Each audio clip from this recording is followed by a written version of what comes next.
What's up, guys? Welcome to Daily Refinement. I am back. This is the new warehouse. This is the roof of one of my offices. It is ridiculously hot up here, so it's possible my camera will die. If it does, we'll just come back next week with a new fan. I am super jazzed about reselling. I kind of have this, I feel pretty good. I've been here for about a month now, and most things are set up. I am happy with my staff. I'm happy with the amount of inventory we have. I'm happy with our processes. There's still a long way to go, but make progress daily. That's all you can ask for. Do the best you can with what you have. That's what I'm doing right now. I still think reselling is one of the best professions ever. This is interesting because I really haven't looked at YouTube for like 7 months, and it looks like the reselling scene is a little quieter. It is summer slowdown, of course. Please let me know in the chat how the sound is, how the audio is, if it's loud enough, because we've never used this setup before. But ideally, once this is set up, we just leave it like this and don't touch it, and it'll be like this forever. So my plan is to improve this setup in studio. We're on the roof right now, so you can kind of see what's going on. Hopefully you can see people in the background moving, and just super jazzed. I'm really excited about reselling because it's actually growing. So even though YouTube, not a lot of people are talking about it, there are a lot more people searching for resale. And if you guys want to check out the ThreadUp report, it's on their website. Reselling as an industry is growing a lot, and it should be pretty obvious because who is spending $90 for something at the mall? Anything is like $90 to $150. That's so outrageous. People aren't able to buy anything right now. I think 80% of Americans consider fast food a luxury now. This morning, I decided to add in a jogging. I'm now jogging a few times a week, and I went to a donut shop, which is kind of defeats the purpose of running, but a donut was $3.75. So like, ain't nobody spending $100 at the mall right now. It makes sense that reselling overall is growing. It is more competitive. Way more people are reselling these days because it's a great way to make extra money.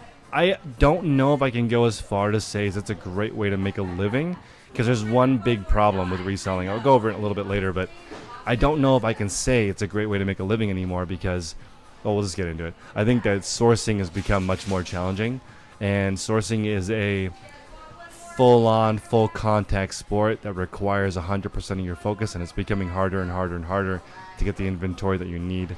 So it's not that easy to find great inventory, and that's really the bloodline for reselling. If you don't have great product, it's not going to work. And I remember when I was starting how difficult it was to find items. I went recently with a Patreon member thrifting, and there wasn't a single item under $10. I mean, everything was $10. A t-shirt was $10. A dress shirt was $14. So if you're not shopping at the Goodwill bins, if you're not going flea market, garage sale, it's going to be really challenging. Also, as you guys know, the majority of my reselling happens on the platform Whatnot. There are now a few competitors, which I'm kind of excited about because I'm tired of Whatnot being the only game in town, and honestly, it's really, really oriented towards men, and my audience is mainly women with the stuff that I sell. So I would love for a new platform to pop up that only sells women's fashion. I would be all over that. That would be so fantastic because I feel like they can make the app so that it caters more towards women's fashion and less about gambling. Whatnot is like set up for card streaming for the most part. That's the biggest category, and it leans heavily towards that 18 to 24-year-old male demographic. So the yellow and black, I was listening to a couple of things. Maybe that's because all the colors had ran out. There weren't other colors to pick, but I want something more female-oriented, more clean, a little more robust to get that higher price. I am shocked that Poshmark has not stepped up to the plate and filled that niche. But Poshmark and eBay, they haven't done anything with live. So I don't know if they plan on doing anything with that in the future, but that is a thing. Today, I just realized I am interviewing somebody that's coming in shortly. So it's going to be cut short anyway on this live. One, because it's way too hot. Two, I have an interview. The person that's coming in, I think, will be a really good candidate to run an eBay store. As you guys know, I would like to help somebody run an eBay store until it gets to $1,000 profit and then give it back to them. I don't have any interest in doing eBay anymore. I actually think that this is going to be a hot take, but eBay's really, really good to do until something else better comes up. I don't know how many YouTubers have said that. I don't know if you can say that out loud, but a lot of people use eBay to bounce to the next thing that's better, build a little capital, and for me, that's what I want to do. I want to show people that building a full-time income on eBay is a grind, but it can be done. I'm going to go over my 70K a year model in subsequent videos, but I am not sure that over 70K is even realistic for people unless they have a plug on sourcing. 70K a day would, a year a day, wow. 70K a year would require 10 solid items that are $20 profit a day. With the way that I'm doing it, if you guys want to Google daily refinement 1 hour method, I can process 20 items all the way through shipping, listing, customer service, putting it away, photographing, listing, everything in 1 hour. So that gives you 7 hours to find 10 items a day. I think that, I wouldn't say this before, but I think right now you're going to need all 7 hours to find those items. There's way, way, way more $20 items. I know because like I have literally tens of thousands of $20 profit items in stock. But I figured out a whole bunch of things recently. In the last 6 or 7 months, I think I've learned more than my entire reselling career together. So I'm super jazzed about the future, and hopefully you guys have some questions. And I don't know if this is working, but let's do it. Questions? Is there any questions? Oh. Yeah. And is it working? The sound is good. It's just that I'm only hearing the sound on my right ear. Oh, interesting. So I just turned it to stereo, but Did that work? it still is in the right. So we'll figure that out. This is still only 1 year? Yeah, mostly. Did you try the other setting? Yeah, I turned it to stereo, but maybe I have to reset it or something. Oh, okay. So sorry about that, guys. But it sounds pretty good. Let's see. Leanne says, Whatnot is growing in the UK, and there are a lot of female sellers with women's clothes that haven't previously been on YouTube. A lot of UK resellers are leaving eBay. Interesting. It doesn't surprise me. eBay is very difficult. You have to be very consistent and have it set up. And honestly, if you're not in the top 6 searches, you're probably not going to make a sale. And most people aren't disciplined enough to get really, really good at one category. So most of their items are in the top 6. So what ends up happening is you just have a bunch of items that never get seen by customers. Your items never sell. Very challenging. The person that I'm about to interview in a few minutes, I have a 2-pronged strategy with eBay. Of course, the tried and true fixed price model.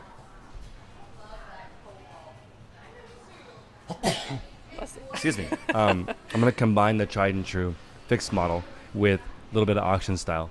So I'm not sure if that means that this person that works for me needs to start a whole new whatnot from scratch, or they're going to be doing eBay's tried and true auction model. So I don't know why this wouldn't work, because I've never really seen anybody try it. I know there is a high-end men's clothing seller that does only auctions, and they average around $40, and they get hurt pretty bad. I mean, they have like $500 items that sell for $35, $60 items that sell for $15. I wonder if that is the reality of the eBay model, where like you get punched in the balls every single time you sell something because there's just not enough people on the site. But I don't know. I think that it depends on what kind of audience you build. I think that a auction model in conjunction with a fixed price model might work now. I'm going to try it. So I'm trying to hire somebody right now that is local, that I can help them build their eBay store up, right? And I want them to do it here. So I have a space here that I want to use for someone's store. And they go out, they thrift, they talk to me. I want to set up 2 microphones here so that we can have a conversation. And I want to see what they're picking up, if it's actually possible. And then once they get to $1,000 a week, I want to give it back to them and have them move out of my space. That would be ideal. So I would like to find someone local to do that. I found somebody really cool in Colorado that she would have been a great fit. I'm just not comfortable with her moving to California for this gig. It's too hard to live here. It's too hard to get started. If I was just starting out, I would not go to California. It's too hard. It's like just hard to exist here, let alone thrive. And to run an eBay business, honestly, you need to leave your money in it for a while to let it grow. So it doesn't surprise me if people in the UK are moving on to Whatnot, but I will tell you that Whatnot's also hard. I wouldn't say what I do is easier than eBay. It's different. It's different, and it's much, much more complicated. Yeah, it is a faster turn on the money, but that really is the only thing. Sourcing for Whatnot is very different than sourcing for eBay. It's more volume-based for me. There are some sellers that have high dollar starts. If you guys watch my shows, a lot of them have high dollar starts now. I think that's part of the culture. It is changing a little bit, so that is one way. Lindsay is asking, I'm new to reselling, 3 months Canadian. I just started the box method. Any suggestions on Canadians to conquer, how Canadians can conquer in reselling due to exchange rate? If you're selling in the U.S., you just need to find things that are more popular in the U.S. and worth it for them to pay the extra postage from Canada. One second. Hey, Lily. Let me get Kai. Sorry. I don't want to bother you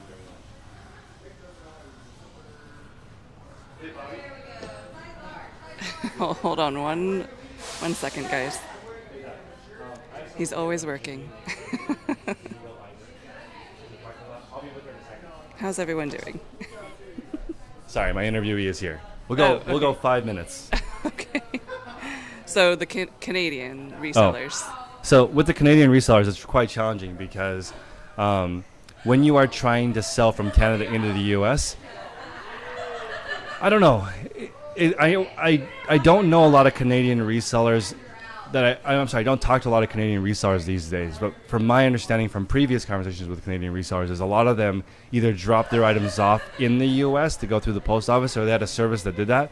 And Canada Post is cost prohibitive, but honestly, U.S. Postal Service is also getting quite expensive, so it's just about finding the right items that are more popular in the U.S. to cover that exchange rate. You can definitely still make it. There's a seller that I follow, Loretta. She's Thrift Love Sell. She does really well in Canada, but she definitely aims more towards those more expensive pieces.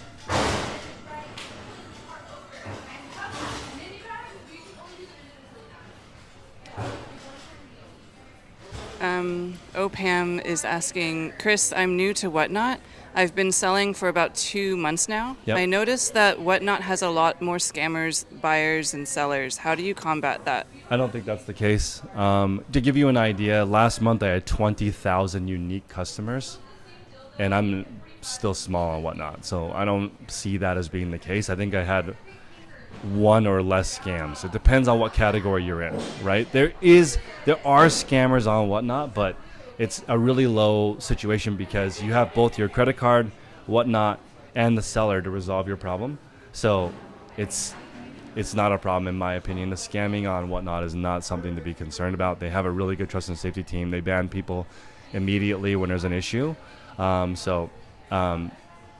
my experience, Whatnot has been very clear on their guidelines. So if I'm not sure, I can ask them. And if you have an issue, they will suspend you. So it's not like they just let people do. Like for example, I had somebody DMing all of my customers and asking them to pay on Zelle, right? That is obviously a scam, but I think at least 2 of my customers fell for it. So when I reported those usernames, they were banned instantly. It's just that's part of the scams that I am seeing, but not really with the regular buying pool. I do see it more in the luxury categories like purses, sneakers. There's more scammers, but not in the regular, everyday, collectible categories and clothing. We're going to take 2 questions, and then we have to go. Super hot. Mark is asking, what do you think of trade shows? Trade shows are amazing. I'm going to be doing way more trade shows because ultimately, like I said, I think eBay is something you use until you get something better. The number one thing that keeps your resale business going is supply chain. So going to trade shows is a great way to meet supply chain, but you make sure that you have to have something to offer. I wouldn't start at a trade show because you don't have anything to offer. You're just going there and saying, networking with people that you can't buy from. Like they might require a 5,000 unit order. You don't have the cash to do that or the know-how or even know which items to buy a lot of. So trade shows in the beginning are very scary. I've been to several trade shows and I've made 0 purchases. It's just out of my league purchasing that many items at once without knowing the market. Now maybe if I went to a trade show, it'd be super valuable. But honestly, you can just get the list of vendors at home. You don't have to go to it, right? And then you can call all of them from home and skip the trip. And you can network with people that you're looking for. Me personally, I've just been staying at home and reaching out to vendors, but going to a trade show would help. Moan is asking, once the eBay 30-minute payout starts on July 1st, I believe a lot of people will come back to eBay. I hope that's not a reason that people are not selling on the platform.